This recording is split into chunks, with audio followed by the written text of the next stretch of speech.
Tudo da Canção Nova em um só lugar. Canção Nova Play. Rogai por nós, Santa Mãe de Deus. Amém. Bom dia. Que a paz de Jesus esteja no coração de cada um de vocês. Amém. Então, nós temos a graça de estarmos reunidos para que o Senhor nos cure, para que o Senhor nos liberte.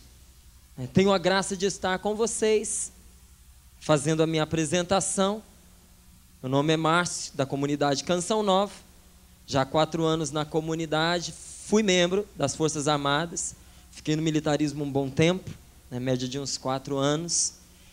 Tenho 23 anos de idade, sou, portanto, jovem. Muitas pessoas até se questionam muitas vezes e até outras vezes se escandalizam por um jovem exercer um ministério de libertação. Por muitas vezes um jovem estar à frente de um grupo para a pregação. Mas eu quero dizer a você que não é por mim mesmo que eu me faço aqui, mas pela escolha de Deus na minha vida. Porque o Senhor me escolheu? Eu não sei. A escolha dele pesou sobre mim para este ministério, para estar dentro da Canção Nova. Que ele me ama, é verdade, como ama você também, mas foi uma escolha de Deus, primeiramente.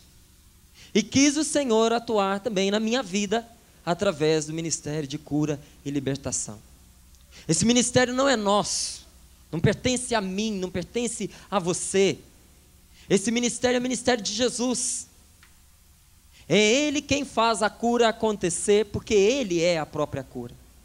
É Ele quem faz a libertação acontecer, porque Jesus é a nossa libertação. Porém, o Senhor se quer valer de instrumentos. O Senhor quer usar de pessoas. É verdade que o amor de Deus se manifesta a nós. Se manifesta diretamente, nós sentimos o amor do Senhor nos nossos corações. O Senhor muitas vezes nos dá a experimentar no nosso próprio corpo o seu amor. Nos sentimos consolados, nos sentimos amados, envolvidos, abraçados, mas também o amor de Deus se manifesta na nossa vida através do nosso irmão. Acredite você que o ministério de cura e libertação nada mais é do que a manifestação amorosa de Deus. Se nós tivéssemos que resumir o que é o ministério de cura, o ministério de libertação é o amor de Deus em atividade sobre as nossas vidas. Ainda hoje, esses ministérios enfrentam dificuldades dentro da igreja. Muitas pessoas ficam ressabiadas, têm o pé atrás. Quando começa a falar de cura, quando começa a falar de libertação, certo é que ouve-se exageros, porque onde há pessoas humanas, existem erros.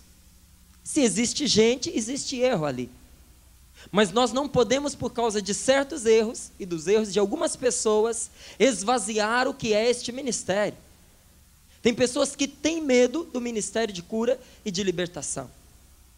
Medo do desconhecido, porque para ele ou para ela esse ministério é desconhecido, causa medo, causa um certo temor. Outros têm medo de não receber este ministério, de não ter esse ministério em atividade através de si.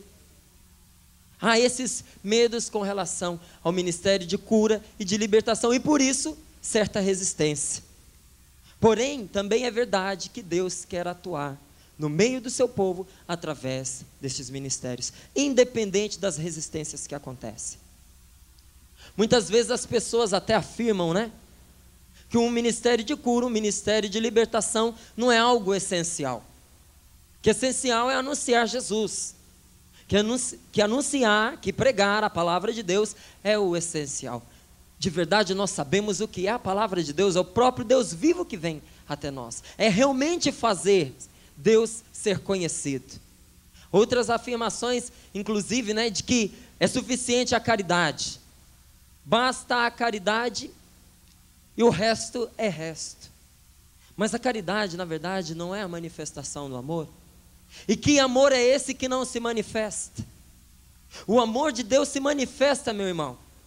O amor de Deus não é abstrato, não é fruto de fantasia. O amor de Deus é concreto como uma pessoa curada. O amor de Deus é concreto como uma pessoa libertada.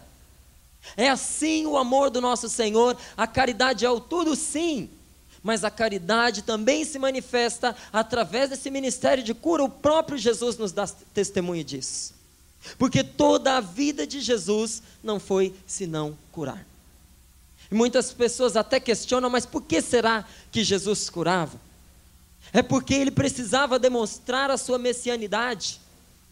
É porque ele precisava dar provas de que ele era Deus. Meu irmão, isso é uma consequência.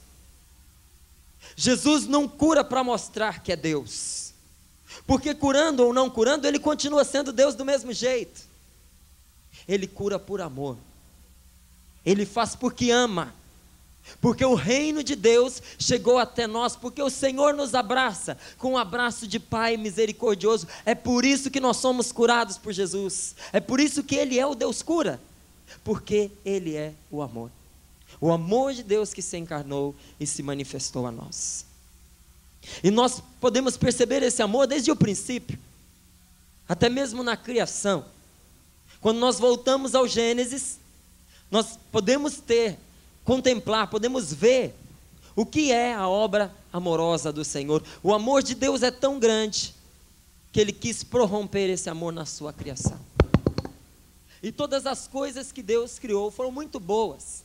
É até isso que o Gênesis faz. Logo depois de declarar a criação do Senhor, disse que Deus afirma: e Deus viu que tudo era bom. Gente, Deus criou todas as coisas boas, todas as coisas de maneira formidável, mas mais formidável ainda foi a sua última criação. O homem, Deus o faz de uma maneira mais perfeita. Deus o faz de uma maneira na qual Ele incute naquela criatura a sua própria imagem e semelhança. É muito amor, é muito amor. Porque ninguém coloca a sua imagem e semelhança sobre qualquer coisa. Você tem aí um exemplo de imagem e semelhança sua, uma fotografia sua. Quem se ama de verdade, quem se valoriza, não entrega uma foto sua na mão de qualquer pessoa, não é verdade? Quem se ama de verdade, se encontra uma foto sua na casa de alguém que não gosta, na casa de um inimigo, essa pessoa recupera a sua fotografia. Quem se ama de verdade não vai dependurar a sua foto num prostíbulo, não vai deixar a sua foto jogada em lugares indignos, porque a sua imagem, porque a sua semelhança, porque se ama, tem um cuidado consigo mesmo. São João afirma: Deus é amor. Se Deus é amor, Ele se ama de verdade. O Senhor não colocaria a sua imagem e semelhança sobre qualquer coisa, sobre algo ou alguém que Ele realmente não amasse. Deus nos ama demais, demais. Por isso Ele nos fez assim, a sua imagem e semelhança. E tudo, conta o Gênesis, foi entregue nas mãos dos homens. Foi entregue na mão do homem, para que o homem dominasse sobre tudo. E Deus, no seu carinho, percebendo que o homem estava sozinho, lhe dá uma companheira e faz as suas recomendações. Entrega ao homem todo o paraíso, diz a ele: podeis comer de todas as árvores que estão no paraíso. Porém, da árvore que está no centro do paraíso, não comereis, porque se dela comerdes, morrerás. Deus vem em auxílio do homem, e Deus previne o homem. Não é simplesmente um castigo que o Senhor infringe. Deus, como sempre, meu irmão, esteve à nossa frente, cuidando de nós, zelando por nós, nos alertando, nos ensinando os seus caminhos. O Senhor, o que Ele faz é alertar, porque Ele já sabia da possibilidade da tentação, Ele já sabia da existência do maligno. E até muitas pessoas questionam, né? Como é que Deus, sendo Deus, como é que Deus, sendo amor, pode criar uma criatura má, diabólica? No começo não foi assim. Nós sabemos que Deus criou céus e terras. E criando céu e terra, Ele foi também criador das criaturas visíveis e invisíveis. Existem criaturas invisíveis. Existem criaturas que nós não podemos perceber pelos nossos sentidos simplesmente. Um exemplo até rude: há alguns séculos atrás, se não tivesse ninguém sentado a esses bancos, algumas pessoas poderiam chegar e dizer que o salão estava vazio. Mas hoje a ciência nos pode demonstrar que não. Hoje você aspira e os seus pulmões se enchem. E você sabe que apesar de você não ver, e de muitas vezes num dia sem vento não perceber, todo este local está repleto do ar. Não é porque não se vê que ele não existe. De uma maneira muito mais profunda, assim também são a realidade dos anjos. Estes seres invisíveis, criados por Deus, que nós não conseguimos perceber pelos nossos sentidos, mas que estão presentes, mas que lutam a nosso favor, mas que estão junto conosco, são criaturas de Deus. Deus criou primeiramente os anjos. E na sua criação dos anjos, Deus viu que tudo era bom. De certa maneira, havia entre os anjos um deles que se destacava. Destacava muito mais do que os outros, porque ele era o próprio reflexo da glória de Deus. E como é que nós podemos saber disso? Porque o próprio nome dele o diz. Seu nome, Lúcifer, quer dizer astro brilhante, estrela brilhante. Porque ele tinha em si o brilho do Senhor nosso Deus. Mas, como explica o próprio livro da sabedoria, foi por inveja do demônio que a morte entrou no mundo. Entrou por meio dele, a primeira vítima foi ele mesmo, porque ele perdeu a Deus, que é a vida. É lógico que o demônio, sendo espírito, ele não pode morrer na sua carne, porque não tem carne. Mas uma vez que ele foi apartado de Deus, ele experimenta a morte. Isso é, os avessos daquilo para o qual ele foi criado. Satanás, como nós o chamamos, não foi feito Satanás. Ele não foi feito dessa forma. Ele foi criado por Deus, um anjo bom, maravilhoso, resplandecente, como um espelho límpido, pode refletir a sua face. Assim, Lúcifer refletia a face de Deus. E por causa disso, os anjos do céu o admiravam. Mas por inveja de Deus, ele perde o seu lugar. Por inveja de Deus, por querer se colocar no lugar de Deus, subir ao trono de Deus, de se fazer adorar como Deus, ele perde o seu lugar e ele cai no inferno. Ele experimenta a morte. Gente, por causa justamente de todo o ódio contraído contra Deus, Satanás se revolta profundamente e investe tudo contra o Senhor. Mas nós sabemos que Deus é onipotente, que Deus não pode ser atingido. Deus é aquele que tudo pode. O que pode uma criatura contra o seu Criador? Contra Deus, o demônio nada pode. Mas ele sabia muito bem aonde ferir o coração de Deus.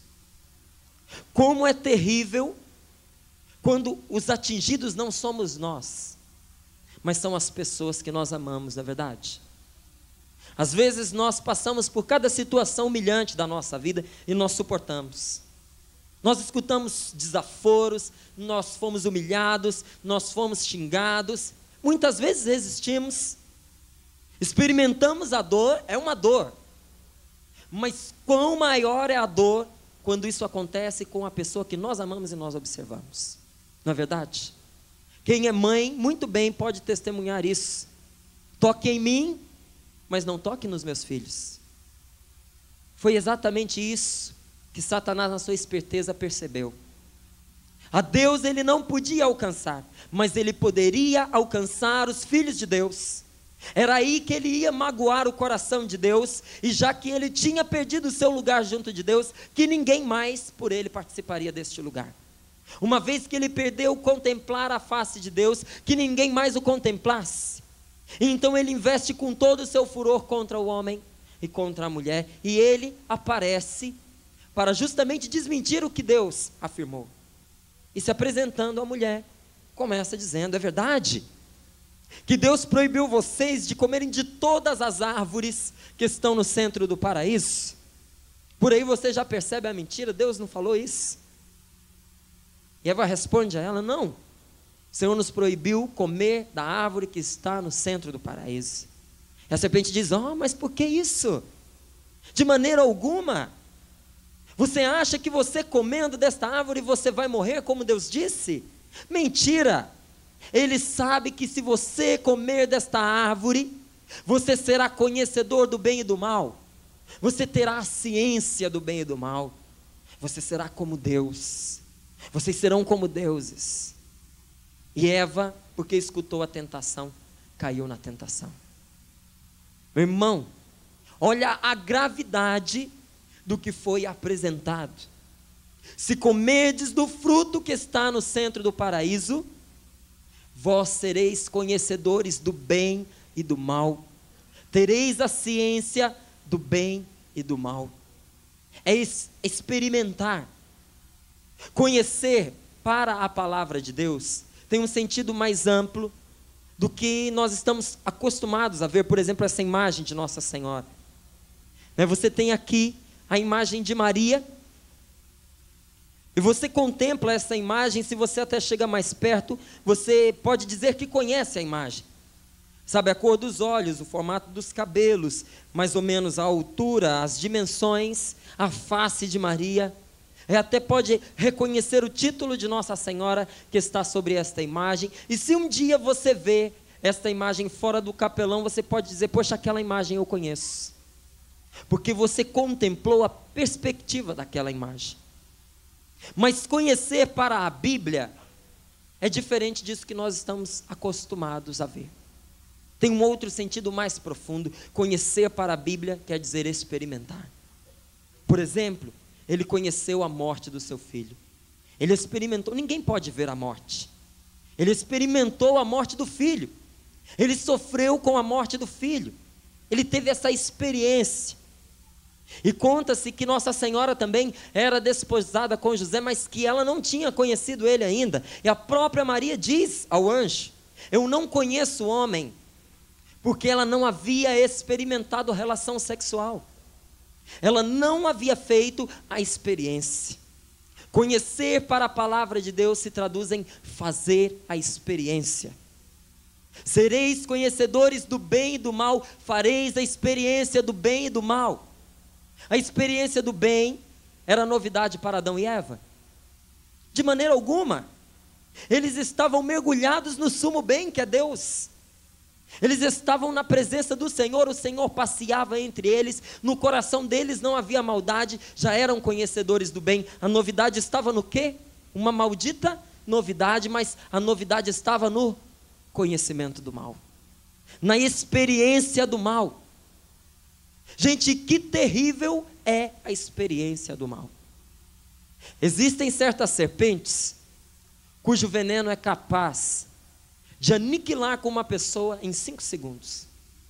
Em 5 segundos não se aplica antídoto. É impossível. É muito pouco tempo. Depois da picada, 5 segundos depois, a pessoa está morta. Você gostaria de fazer a experiência deste mal? Por 5 segundinhos. Gostaria de experimentar o veneno dessa serpente, uma gotazinha que fosse, na sua veia por 5 segundos? É esse o mal que Satanás nos ofereceu. O fazer a experiência do mal.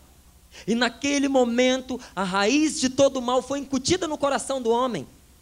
Foi semeado dentro dele a raiz de todo o pecado, a semente de todos os males. Gente, tem gente que pensa que o pecado original consiste numa simples desobediência, no comer da maçã. Outros ainda hoje têm isso em mente, que o pecado original é que eles se descobriram nus, então era um pecado sexual. Não é nada disso. O grande pecado ali descoberto vem logo depois na afirmativa de Satanás: vós sereis como deuses. Deus fez o homem à sua imagem e semelhança. Nós somos imagem e semelhança de Deus. Mas nós somos criaturas, meu irmão. Nós somos finito. Nós somos pó, e ao pó nós vamos voltar. E ressurgiremos do pó, por graça de Deus. Nós temos fim. Nós somos finitos, nós tivemos um início. Deus é o supremo infinito. Nós não podemos ser igual a Deus. Ser como deuses é ser igual a Deus. Nós não podemos ser igual a Deus. Foi essa tentação que Satanás incutiu no coração do homem e da mulher, porque foi esse o pecado que ele cometeu. Foi por aí que a desgraça entrou na vida dele, e era essa mesma desgraça que ele queria que nós experimentássemos. Porque ele quis ser igual a Deus, ele foi derrubado inclusive do seu lugar de anjo. ofereceu ao homem o mesmo veneno, a raiz de todos os males, ser igual a Deus. E para nós, o que é o ser igual a Deus? Se nós fôssemos resumir o pecado seria isso, seria a independência de Deus,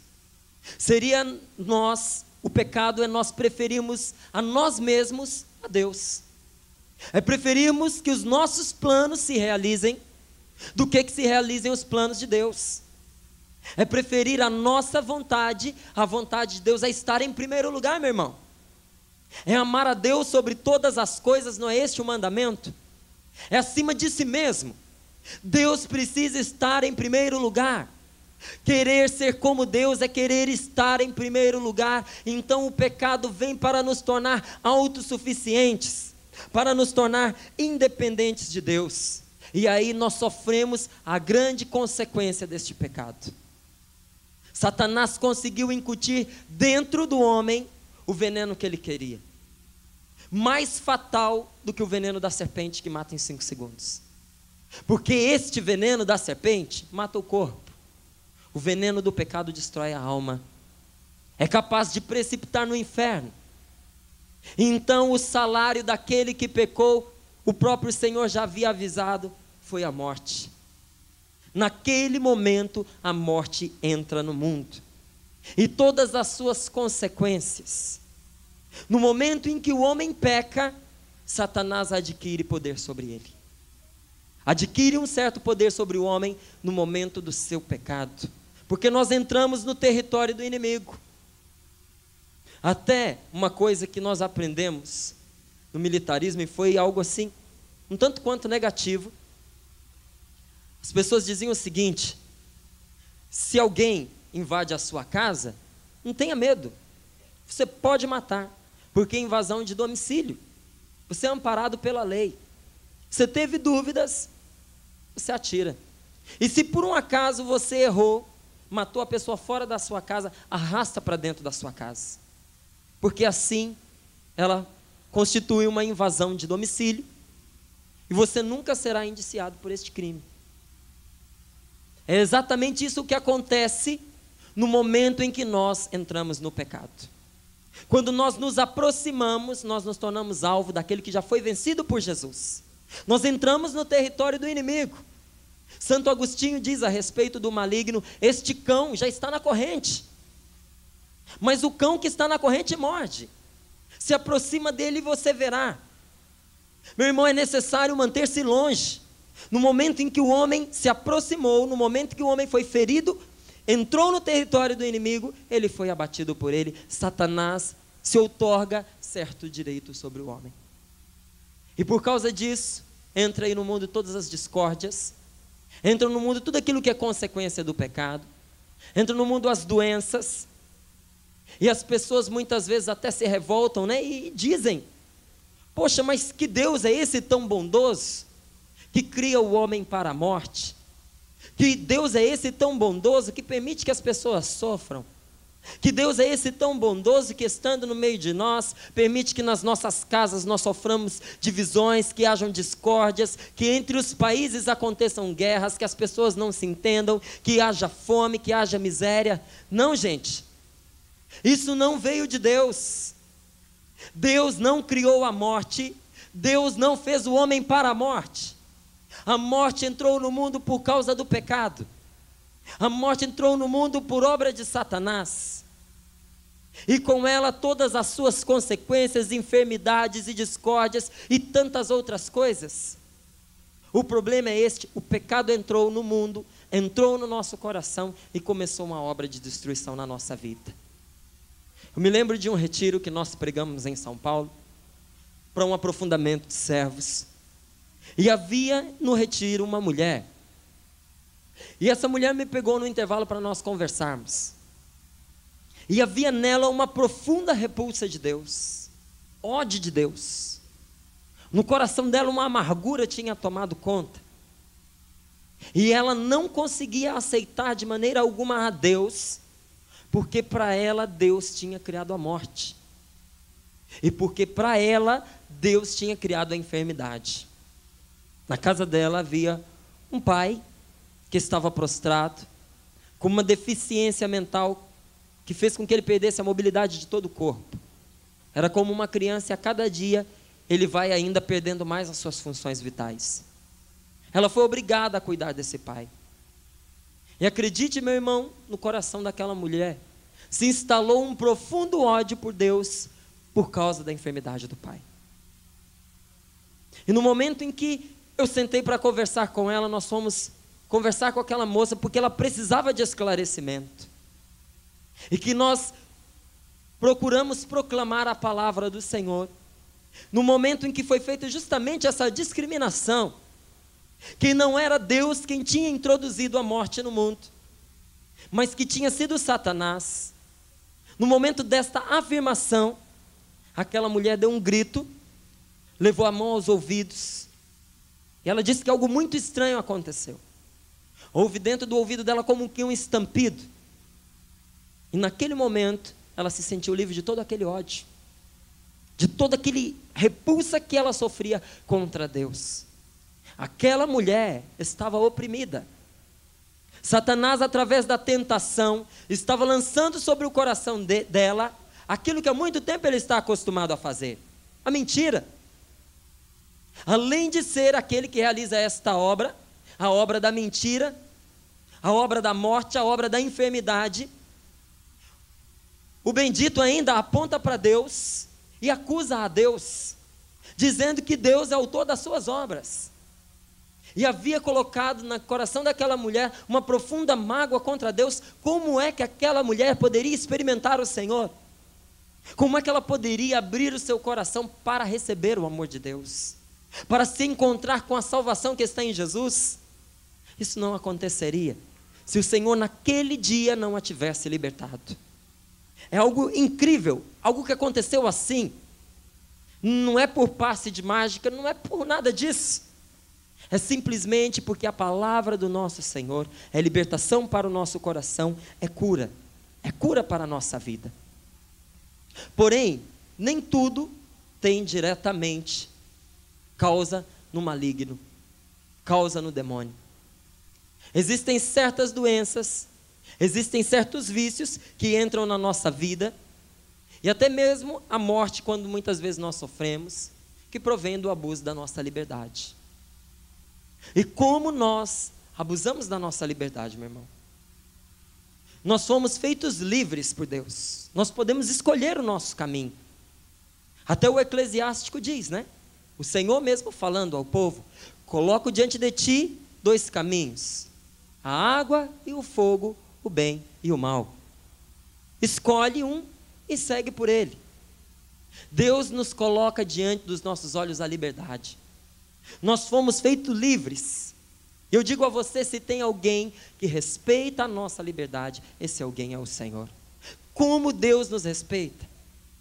E nós podemos perceber o que o próprio abuso da nossa liberdade vem nos causando. Quem é que pode negar as consequências de uma bebida na vida de uma pessoa? Pessoas que foram levadas à beira da morte por causa da bendita da bebida. Pessoas que foram levadas à beira da morte por causa do fumo. Estou pegando algo mais corriqueiro da nossa realidade, mais simples. Mas quantas pessoas foram levadas a um câncer, a uma cirrose, por causa do abuso da sua liberdade? Quantas pessoas feitas por Deus para amar, e até para usar o seu corpo para comunicar este amor, por se entregarem aos prazeres depravados, por se entregarem a todos os tipos de anomalias sexuais, encontraram a sua paga com a morte. Nós vemos uma doença como essa AIDS que se abate sobre o mundo, nada mais é do que isso, uma doença verdadeiramente maligna, mas fruto do abuso da nossa liberdade. Então nós temos experimentado e nós podemos ver que é essa a realidade que nos acompanha. Eu digo a você, o maior instrumento que o demônio tem para a nossa perdição é esse, é pecado. A artimanha do maligno, a artimanha de Satanás para nos fazer perder é justamente o pecado. É através dele que o inimigo nos arranca de Deus. Meu irmão, ele pode nos arrancar de Deus através dos nossos erros. É a única maneira concreta que ele encontrou, mas ele usa desta maneira concreta. Porque como nós mesmos estávamos falando, o pecado consiste na independência de Deus. Deus é a fonte da nossa vida. Deus é a fonte da nossa força. Enquanto nós estivermos fortificados, enquanto nós estivermos cheios de Deus, enquanto nós estivermos preenchidos pela presença de Deus na nossa vida, Satanás não terá grande poder sobre nós. Agora, a partir do momento em que eu me torno independente, a partir do momento em que eu me afasto de Deus, que eu me enfraqueço, aí ele pode me derrubar. Aí ele consegue puxar o meu tapete. Então, a artimanha que ele pode usar é incutir no nosso coração que nós somos, por nós mesmos, a nossa própria salvação. Que nós somos por nós mesmos artífices da nossa própria salvação. Satanás, ele procura colocar no nosso coração o que ele tentou introduzir no paraíso. Vós sereis como deuses. Ele oferece para nós, meu irmão, ele que é o antigo homicida, o inimigo de Deus, ele oferece para nós, nós sabemos que ele se põe desta forma como inimigo de Deus, como adversário. Ele oferece para nós aquela ilusão, aquela fantasia de que nós por nós mesmos podemos conquistar a nossa felicidade, de que nós por nós mesmos podemos chegar à nossa própria salvação. Oferece para nós o poder do mundo como fonte de felicidade. Nos mergulha dentro de um consumismo, dentro de um capitalismo exacerbado, e dizendo a nós que quanto mais nós possuímos, nos dando essa ilusão de que quanto mais nós possuímos, quanto mais nós tivermos, mais homens, mais mulheres nós seremos, mais gente nós seremos, quando a fonte da felicidade é justamente outra, é o nosso Senhor e nosso Deus. É para nos arrancar de Deus que ele desce a nós com grande furor. Então o Apocalipse, ele faz justamente uma menção sobre o inimigo de Deus, dizendo o seguinte: ó céus, alegrai-vos, porque foi precipitado aquele que é o acusador, mas ó terra e mar, cuidado, porque o demônio desceu a vós com grande ira e furor. E o próprio São Pedro nos alerta que ele nos ronda procurando a quem devorar. É assim como ele se põe no meio de nós. Aquilo que nós vimos, como ele não pôde atingir a Deus, ele desce aos filhos de Deus. Ele vai contra os filhos de Deus e vai com grande ira, e vai com grande furor, porque ele sabe que esta é a maneira que ele pode magoar a Deus. E tudo bem, se a salvação dele está perdida, se ele já não tem salvação, porque não tem, para o demônio não há salvação. Já que ele não tem, já que ele se reconhece vencido, porque ele sabe que o Senhor o venceu, então ele procura pelo menos causar o maior dano possível. Então ele procura arrastar com ele o máximo de pessoas que ele puder. E por isso ele envolve as pessoas na sua sujeira.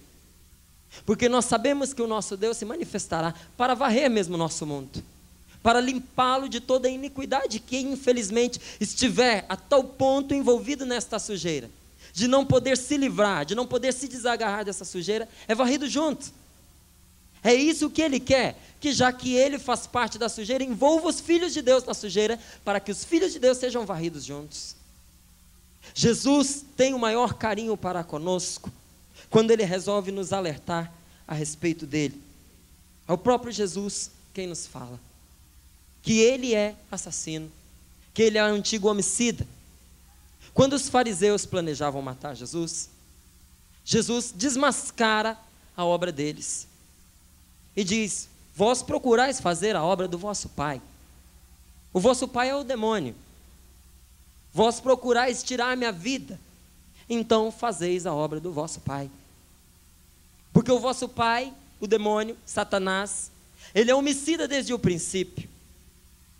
Ele é mentiroso e pai da mentira. Quando ele fala da mentira, fala daquilo que lhe é próprio, porque tira do seu próprio cabedal. Meu irmão, se nós fôssemos referir-nos a Satanás com uma única palavra, seria essa: assassino. Porque a grande missão dele, a missão que ele se propõe, é a de levar a morte aos filhos de Deus. É assassino porque, uma vez que nos desliga de Deus, que é a fonte da vida, ele nos está de presente a morte. Nos presenteia com um presente de grego, nos dá a morte por presente. É Jesus quem nos fala: eu vim para trazer a vida, e vida em abundância. E numa outra passagem ele se coloca da seguinte maneira: eu sou a videira, vós sois os ramos. Se não permanecerdes em mim, não podeis dar frutos. Se trata de permanecer em Deus. A única maneira de dar fruto verdadeiramente é permanecer no Senhor, é permanecer em Deus. Fora de Deus é impossível de dar frutos, meu irmão. Mas muito mais do que isso, fora de Deus é impossível de se ter a vida. Porque se você pode ver uma videira, se você reconhece uma videira, a videira, ela serve apenas para os frutos. Porque a madeira dela não serve para nada. Não é boa sequer para queimar. Então a grande finalidade da videira é produzir os frutos. Se você separa o galho da árvore, ele não só não pode produzir frutos, mas ele morre. E não é útil para mais nada. Quando nós nos separamos de Jesus, acontece conosco a mesma coisa que com a videira. Acontece conosco que nós começamos a deixar de dar frutos e começamos a experimentar também a morte dia após dia. Quando nós escolhemos uma grande árvore e nós a cortamos, não é da noite para o dia que ela vai morrer. Se você, por exemplo, pega uma árvore de grande porte, né, uma mangueira, um abacateiro, e você corta essa árvore, ali pela raiz inclusive, essa árvore vai tombar, mas vai passar dias, e ela ainda vai estar verde. Ela ainda não manifesta a morte que está nela, mas já morreu. Uma vez que ela foi desligada do seu tronco, uma vez que ela foi desligada da sua raiz.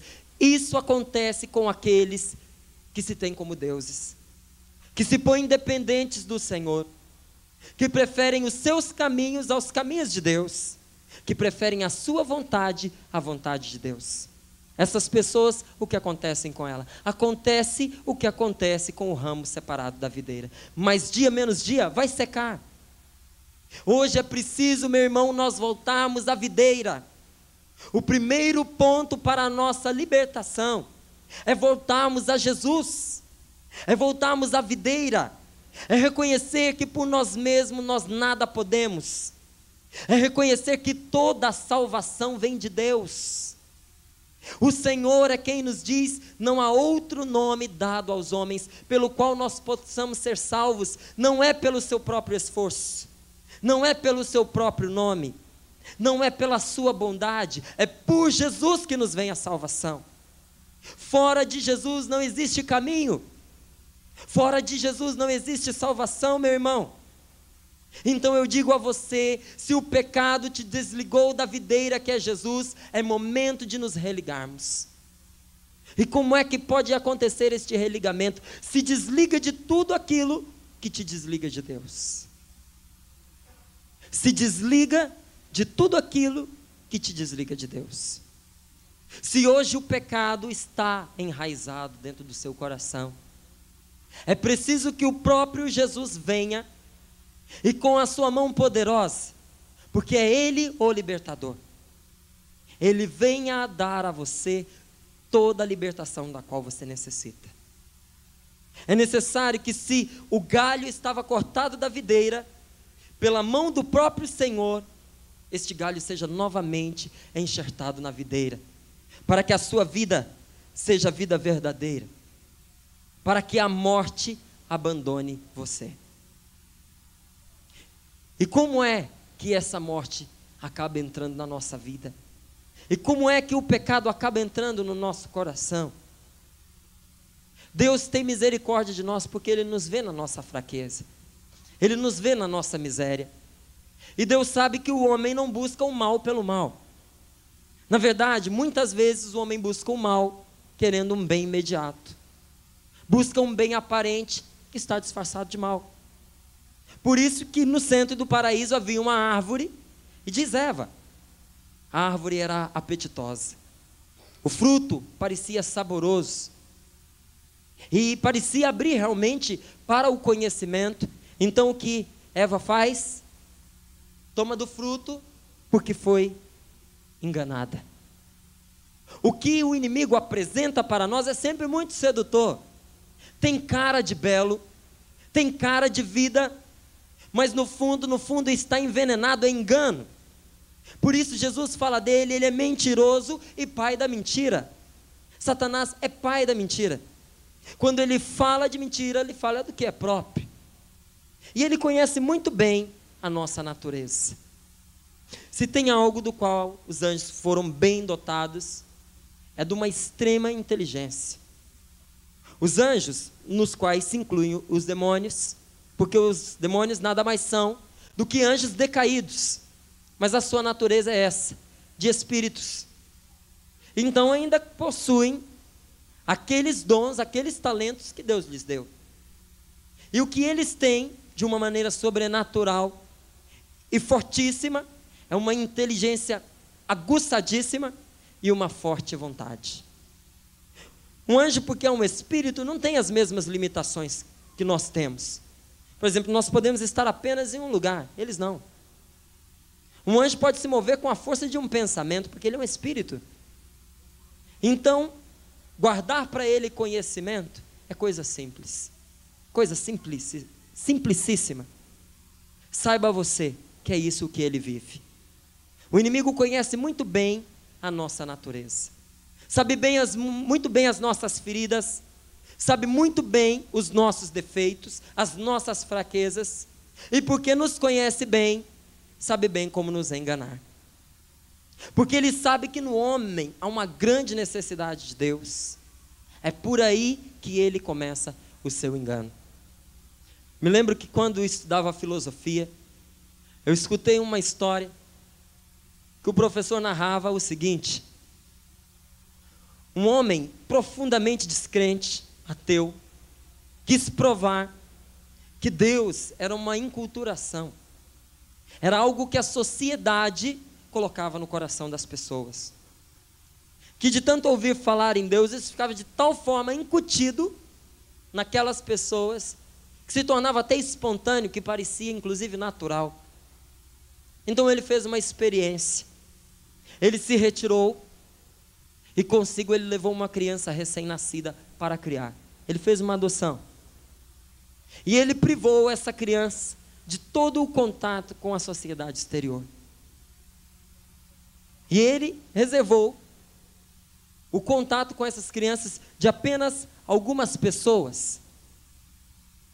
Apenas algumas poucas pessoas é que tinham contato com ela. Então, já eram recomendadas para não falar de Deus. Aquela criança, aquele jovenzinho, simplesmente ele não escutou nada sobre Deus. Com o passar do tempo, eles convivendo, ficaram amigos, aquele homem, aquela criança. Um dia eles levantaram bem cedo.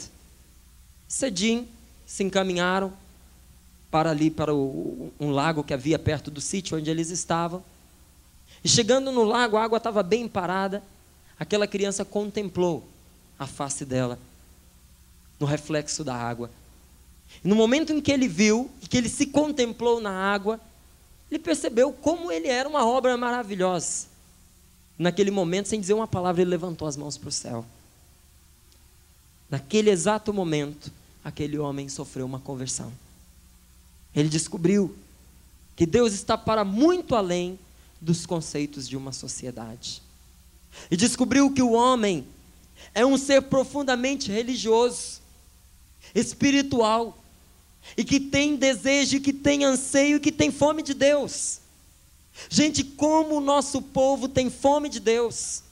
Onde se fala de Deus, o povo está presente. E infelizmente nosso povo tem sido enganado, porque em muitos lugares apresentam-se falsos deuses, falsas religiões, falsas doutrinas, e o nosso povo buscando a Deus tem ido por esses lados, tem entrado nesses caminhos. Que pena, meu irmão, que pena, porque isso nada mais é do que uma artimanha do maligno. Jesus conta para nós uma parábola, a parábola sobre o joio e sobre o trigo. Diz ele que o homem plantou o trigo num campo, veio o inimigo e semeou o joio. Quando perceberam que havia joio e trigo, não podiam separar, porque ainda eram muito jovens as plantinhas, poderiam arrancar o trigo junto com o joio. Mas por que poderiam arrancar o trigo junto com o joio? Porque o joio é muito parecido com o trigo, é muito parecido. Se a pessoa não tem experiência, ela confunde joio com o trigo. O que o inimigo faz é semear o joio junto com o trigo. O que ele faz é semear no meio de nós hoje doutrinas falsas, mentirosas e anticristãs. Existem doutrinas que falam de Jesus, existem doutrinas que se rezam Pai Nosso, Ave Maria dentro delas, mas que são totalmente contrárias ao cristianismo.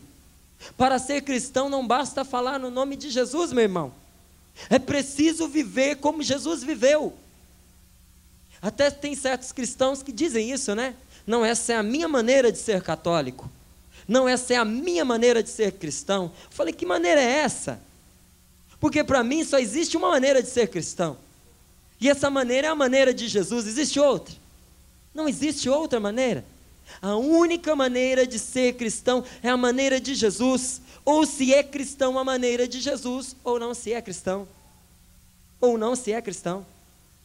Então veja você, falar de Jesus, usar a imagem dos nossos santos, rezar o Pai Nosso, rezar a Ave Maria, em si não quer dizer nada.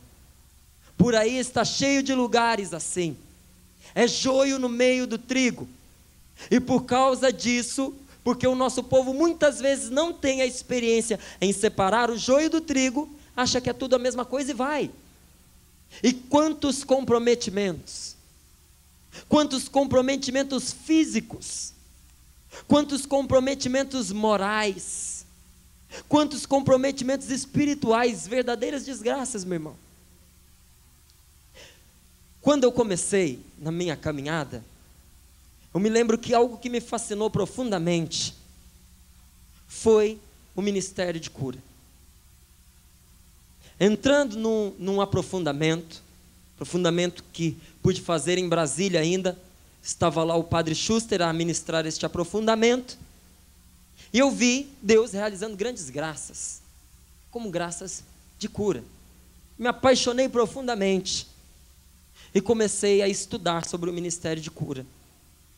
E uma coisa que eu descobri estudando sobre o ministério de cura, é que ministério de cura e de libertação caminham juntos. Não dá para separar um do outro. Você vai rezar por uma pessoa que necessita libertação. Primeiro, se ela precisa de libertação, indubitavelmente ela precisa de cura. Porque aquilo que entrou na vida dela, ali se instalou e causou os danos que vem causando, precisa ser extirpado. E entrou por uma brecha, provavelmente uma ferida que essa pessoa tem. Logo depois que isto é retirado, é necessário que o ministério de cura entre em ação para restituir aquilo que o inimigo causou como dano, reconstruir a pessoa no seu coração, no seu interior, que seja oferecido a ela a cura de tudo aquilo no qual ela foi danificada. São ministérios conjuntos. Ao estudar sobre cura, cheguei ao ministério de libertação. Desejava profundamente, mas não sabia realmente que Deus ia me agraciar com este ministério. Tem mais ou menos 4 anos que eu venho exercendo o ministério de libertação.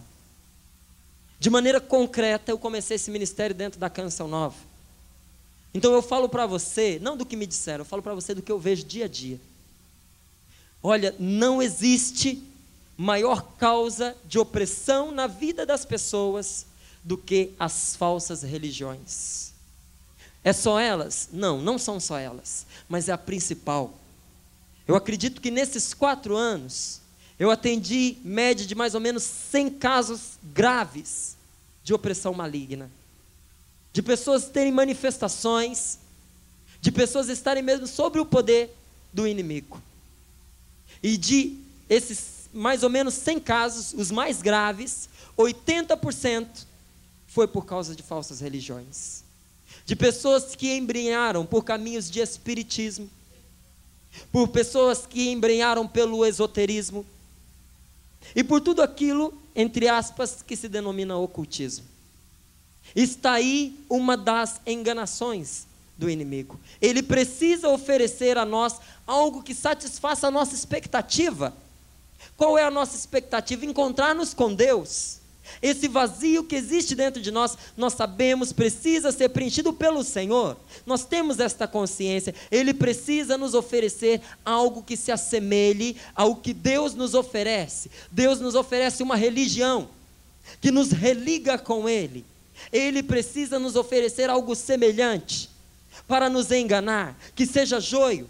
E dele tem mesmo realmente oferecido muito joio, meu irmão.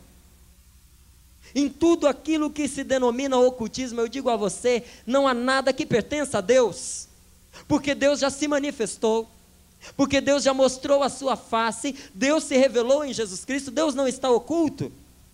O que está oculto não pertence a Deus. Trevas e luz não se combinam. Ou nós ficamos na luz, ou nós ficamos nas trevas, nas duas é impossível. Ocultismo é o que está oculto. O que está oculto está nas trevas.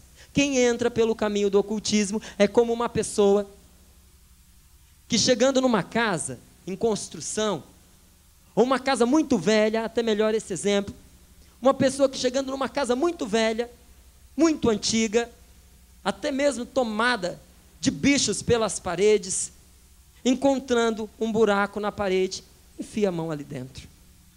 Você pode encontrar o que você não espera. Assim acontece com uma pessoa que entra pelos caminhos do ocultismo. Abra comigo a sua Bíblia, em Deuteronômio, no capítulo 18, versículos de 9 até a 11.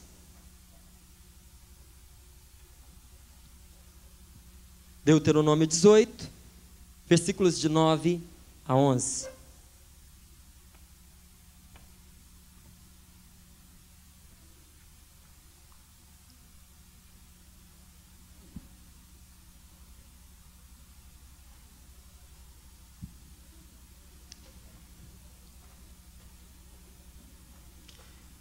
É isso que nos diz a palavra do Senhor, no Deuteronômio, no capítulo 18, no versículos de 9 até a 11.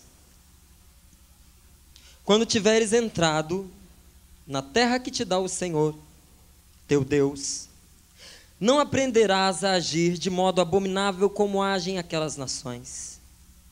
Não haverá no meio de ti ninguém que faça passar pelo fogo seu filho ou sua filha, que interrogue os oráculos, pratique sortilégios, magias, encantamentos, enfeitiçamentos, recorra à adivinhação ou consulte os mortos. Ainda um pouquinho.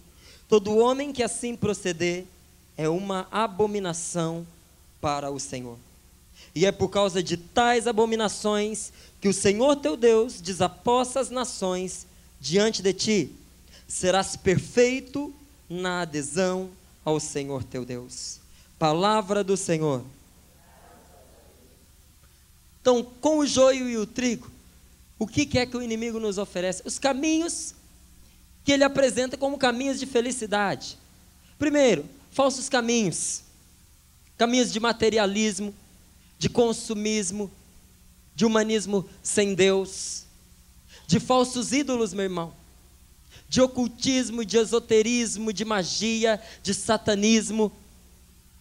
E ainda, quando nós confiamos em nós mesmos, na nossa justiça, na nossa força, na nossa capacidade, na nossa bondade, são os caminhos falsos que ele apresenta. Aqui a palavra do Senhor é muito concreta, é muito direta com relação às falsas doutrinas. Não se ache no meio de ti quem faça passar pelo fogo seu filho ou sua filha, que interrogue os oráculos, pratique sortilégios, magias, encantamentos, enfeitiçamentos, recorra à adivinhação ou consulte os mortos. Quando nós falamos em consulta de mortos, outra tradução traz até como espiritismo. E aqui, como espiritismo, se define todo o contato com espíritos que não seja Deus, que não seja o Espírito Santo. Todo contato, toda consulta a espíritos constitui espiritismo. Não existe espiritismo sem invocação de espíritos. Mas é a própria palavra do Senhor quem nos fala que o homem morre uma só vez e logo em seguida vem o seu juízo. Se o homem morre e em seguida vem o seu juízo, a sua alma vai para o juízo diante de Deus. É céu, é purgatório, é inferno. Ela está nas mãos do Senhor. Quem busca o espiritismo pela invocação de mortos, coloca-se nas mãos do maligno. Se põe diante do enganador, sujeita-se a ser enganado. A pessoa que vai para buscar a isso, se põe diante do enganador para ser enganado. Vamos a exemplos mais concretos, eles nos esclarecem, vão nos ajudar. Há pouco tempo nós atendemos na nossa casa uma mulher que desde os 12 anos de idade ela sofria de um profundo problema de coluna. Essa mulher, ela dizia que nos momentos de oração, o problema dela se agravava. Quando ela se determinava a ir à igreja, a coluna dela doía tanto e se emborcava tanto, que ela dizia que às vezes a cabeça chegava à altura dos joelhos. Uma pessoa de mais de 40 anos, desde os 12 anos de idade assim, oprimida por uma dor insuportável, não conseguia permanecer diante do Santíssimo, tinha buscado médicos, tinha feito tratamentos, mas a doença não se curava, e mais, não se conseguia diagnosticar a doença. No momento em que nós fomos orar por aquela mulher, Deus já começa a mostrar as coisas para nós. E na idade de 12 anos, foi o que nos foi colocado. Ela tinha tomado um banho num rio, tinha contraído uma doença, porque a mãe dela teve medo de que ela morresse por causa da enfermidade. A levou ao espiritismo. E a consagrou pelas mãos de um curandeiro a uma entidade maligna, que a acompanhou até aquele dia. Era disso que aquela mulher padecia. Porque médico não pôde oferecer cura para ela. A ciência não pôde resolver o problema dela. Psicólogos não ajudaram em muita coisa. Mas naquele dia, depois de 34 anos, aquela mulher recebia pela primeira vez a sua libertação. Num simples momento de oração, ela pôde voltar para sua casa restituída na sua saúde, sem nenhuma enfermidade no seu corpo. Gente, vítima de uma falsa doutrina, vítima da opressão daquele que é o maligno. Eu digo a você, nós precisamos ser mais espertos. Nós não podemos mais cair nas artimanhas daquele que é o inimigo de Deus.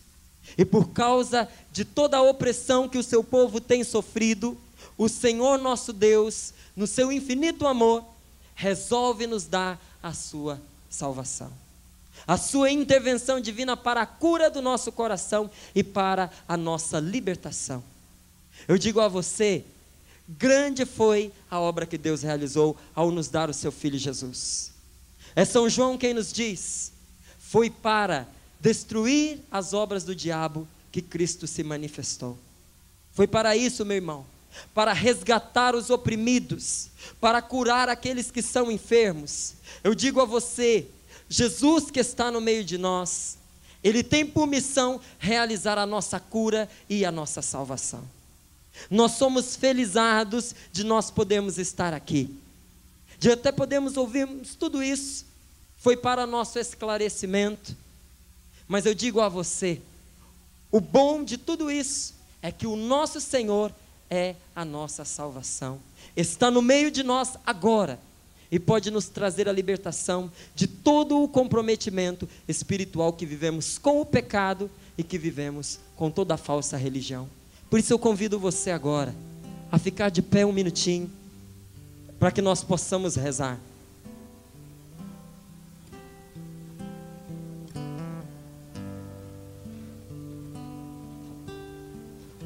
Feche seus olhos um instante. Você pode colocar a mão sobre o seu coração.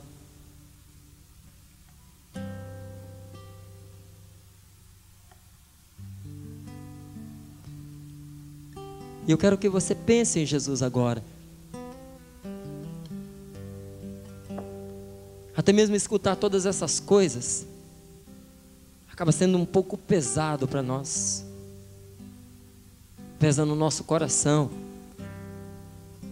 Mas é uma realidade palpável na nossa vida e que nós precisamos conhecer para nos desvencilharmos. Tudo da Canção Nova em um só lugar. Canção Nova Play.